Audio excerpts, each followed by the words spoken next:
conocimiento de la profundidad de campo está a la hora de enfocar.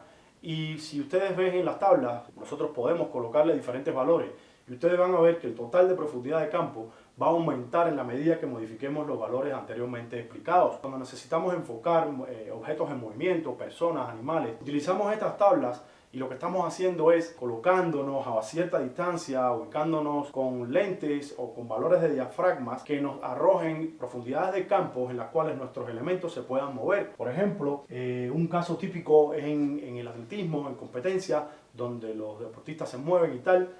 Nosotros tenemos nuestra cámara en este punto y tenemos la línea de partida y la línea de llegada. Tenemos 100 metros en los cuales se van a mover nuestros atletas. Pues a veces vemos que los atletas van corriendo en planos muy cerrados y aparecen en foco siempre, no se desenfocan.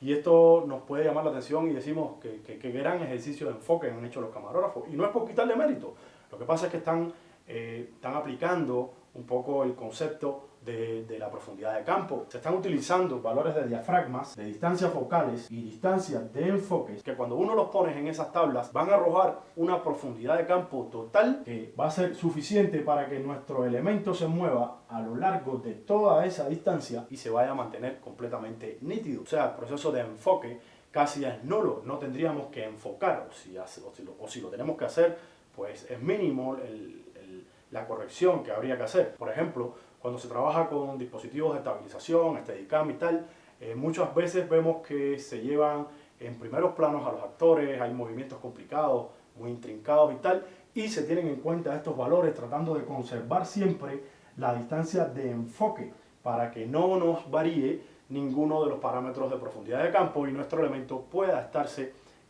manteniendo en foco todo el tiempo sin necesidad de que un foquista esté haciendo correcciones. Mediante el control de la profundidad de campo tenemos la posibilidad además de explotar lo que llamamos enfoque selectivo, pues controlando qué zona va a estar nítida en nuestro encuadre, qué elementos no van a tener el enfoque o la nitidez que no deseamos, pues van a ayudar a contar nuestras historias con más claridad. Al otorgarle la nitidez a los elementos que queremos en el encuadre, estamos haciendo que nuestro mensaje sea más directo, estamos colocando el centro de atención sobre aquellos elementos de nuestro encuadre que son los que en definitiva nos van a ayudar a contar nuestras historias. A modo de resumen, entonces podemos decir que los tres factores que determinan o que afectan directamente a la profundidad de campo van a ser la distancia de enfoque. ¿Cómo la va a afectar?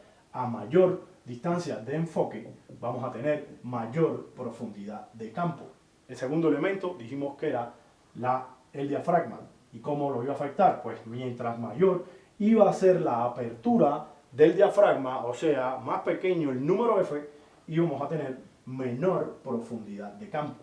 Y en el tercer caso era la distancia focal, que recuerden que vimos en la tabla que lo que se producía era un efecto de aumento, de agrandamiento de los elementos, pero no hay tal afectación en la profundidad de campo, aunque cuando nosotros colocamos un valor de lente de distancias focales más grandes o más pequeñas, vemos que de cierta manera hay una modificación en esa zona nítida por delante y por detrás. Podríamos decir entonces que mientras mayor es el valor de distancia focal que coloquemos en nuestras cámaras, menor iba a ser la profundidad de campo. Fíjense que el diafragma y distancia focal son inversamente proporcionales a la profundidad de campo.